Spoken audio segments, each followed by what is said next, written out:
So we're going to take this industrial protein production system we developed to make enzymes for feed, food, and fuel, so feeding and fueling the world, and move it over into healing the world.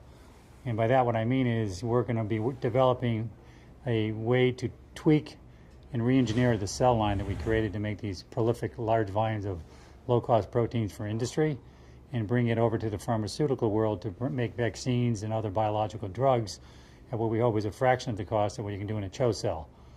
We think that there's an emerging need and a growing need for bringing lower-cost drugs to make them more affordable to a wider group of patients. Well, we've had this long battle and ongoing litigation against our former professionals for breach of fiduciary duty and negligence. And 3 out of the 4 law firms have now settled with the company.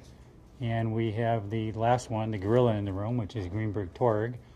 And we are set for trial finally, 9 years later, in January of 2017. Well, the good thing is that it's a testament to the technology and how powerful, robust, and versatile it was. It's now proven in the industrial world by companies like BASF, Shell Oil, Codexis, Abengoa, and DuPont in the final sale to DuPont of the $75 million of the industrial biotech business. And it's very interesting because we had to do all of this with this black cloud overhead, and if we didn't have that, you can just imagine where we would have been. And the unfortunate thing is that it's delayed potential treatments for disease because we're now just focusing now on the pharma side. In 2007, we actually had made Humira.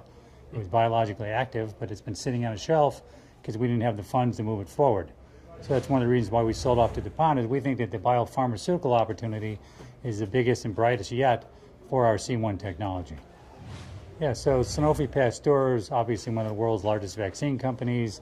It's a testament again that they're working with us to try to develop a better way to make vaccines, cheaper, bring them out faster, and we've reported that we not only can make it for less, potentially that it has equal or better immunogenicity than the vaccine we tested.